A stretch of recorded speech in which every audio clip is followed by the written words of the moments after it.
Raph and I have been out here thought and bopping for 5 or 6 years, and we've always trusted our gut, and it wins. Certified thoughts. So yeah, it's all about truly how you feel. Hello and welcome back to Let's Unpack That. Oh, girl, we need to unpack that. My name is Sojourner, my pronouns are she, her, and I am the international social worker and travel content creator behind the platform Sojourneys and the host for this series. And this is a special episode because y'all are getting me vlog style in my editing attire because the video I'm editing is the one you're about to watch on traveling while single and dating abroad. It's a topic that you all on my Instagram requested, and so I thought it would be a lot more fun to get some friends together via Zoom, of course. So I asked my friends Nasir and Raphaella to come on and talk about their experiences traveling while single and dating abroad. It was a hilarious conversation. There are some tips in here that you can learn from their stories, and let's get into it. Thank you for being here. Howdy. Hello. So you can start off by introducing yourselves. Hi, everyone. My name is Raphaella. You guys can call me Raph. I go by she, hers. I'm one of the writers of Shut Up and Go. And whenever I'm not doing that, I'm also a community organizer up here in Vermont and also a self-taught illustrator on the side too. So your girl's everywhere. But thanks for having me, Sojo. Hello, I'm Nasir, he, him pronouns. My 9 to 5 job is social media management for a language learning company, and outside of that, trying to inspire Black and brown people and queer people to see the world safely. Let's jump right into it. This month's theme is cultural differences. So people always ask about traveling while single and dating abroad. So are there any experiences that you really liked while you were traveling, or ones that you maybe wouldn't want to do again that you want to share? For sure. So honestly, I love when you travel and you can just learn more about the dating culture in general. I feel like when you're in the States, a really cute date would be like, hey, let's just meet up sometimes, do Netflix and chill. I'm living in Mexico now, and of course, because of COVID, it's different, but in general, there's a really huge coffee culture. So going to grab a coffee, going to grab a tea, and just learning about that person and maybe taking a stroll around the city. I'm more on the cynical side, low key. When it comes to the US, I'm like, y'all just fall short. I felt like I got along well with people abroad, particularly because they were much more accepting. I think there's also less of a social pressure to be in a relationship, less expectations in general to kind of find that perfect partner. I feel like a lot of my friends here in the US, we're dating to marry, of course, which is kind of the idea that is the goal in the long run, but I feel like sometimes we forget that we're still young. Yeah, I think also people are over there much more used to meeting people abroad in general, meeting someone and knowing and being okay with them leaving continuously, or at least being around foreign people who are always maneuvering and migrating. The States is not really like that, so I like the dating culture in Europe just because of that. And so where are some places that you all have decided to dabble in the dating scene as you've traveled? I will say, I don't know if I'm proud of this or if I'm all right, chill out, but honestly, everywhere. Most places you visit, not saying that you have to always go on a date, but oftentimes in order to find out more about the culture and the people, one of the easiest ways to do that is through dating. Because not all the time can you make a new friend, because sometimes making friends, depending on the culture, can be weird, or you have to, for example, if you're living in France, a French person won't consider you to be their friend until knowing you for maybe at least 1 to 2 years. So oftentimes it's easier just to be okay, let me just go on a date with a French guy so I can get the inside scoop and I can go on a date. I'll be everywhere. I don't have a specific goal whenever I go on dates, so I just like to take it as it comes. If we agree on the date, we go on the date, we have fun, we enjoy each other's company. I'm not really picky when it comes to that. I just love the experience of just going out on dates, like Nasir said. Yeah, I'll be Penny in Portugal, Sophia in Italy, your girl Jade in Japan. I'll be everywhere. So yeah, that's how I maneuver.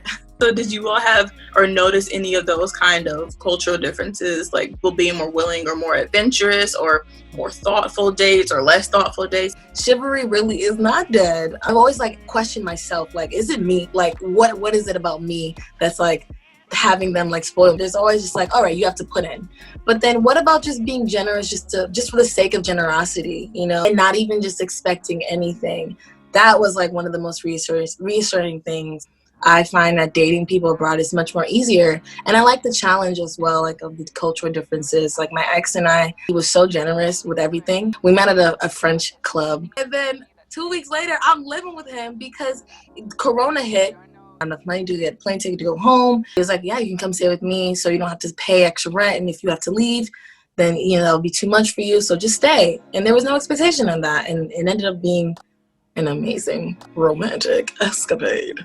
But yeah, people are just expecting that love just comes so easily. No, it does not. It is work, work, work. Especially if you guys don't even speak the same language and all that. So A person who I'm like, I don't take it seriously. Like if I'm traveling, I'm just trying to enjoy the experience. I'm not trying to be tied down to anybody or anything. Like if you've ever gone to Europe or studied abroad there, you have that one story of a makeout session, which now during a pandemic probably was not the best health-wise, making out with strangers. We are all Black people, and we know Black History Month is next month, and Black travel movement very, very present in the industry. So I wanted to talk about any differences in that way, because I know a lot of the times people worry about dating, whether outside of their race or the whole idea of fetishes. Have you had any of those kinds of experiences? Absolutely. Unfortunately, it's difficult depending on where you travel and depending on like how the population is. Like obviously if you're in Mexico, you're gonna have a larger percentage of indigenous folks, and of course you're still gonna be white people, but it's not gonna be like in Argentina where I went there and I was literally the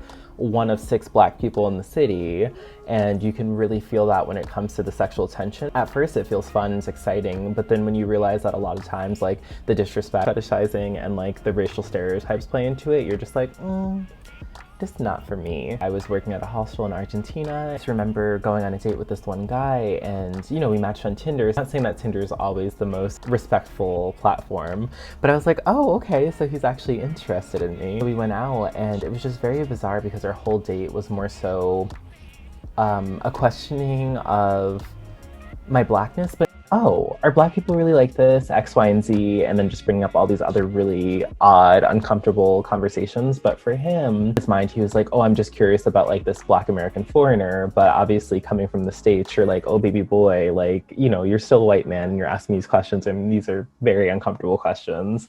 So it's a hit or miss for sure. A lot of the times when we're abroad, it's really hard to draw that line, mainly because we're like, oh, we're in a different country, different people, different customs. But then when you realize that, specifically in places like most of Europe or like in a predominantly white nation like Argentina, you're just like, white supremacy is still alive and well. So no passes.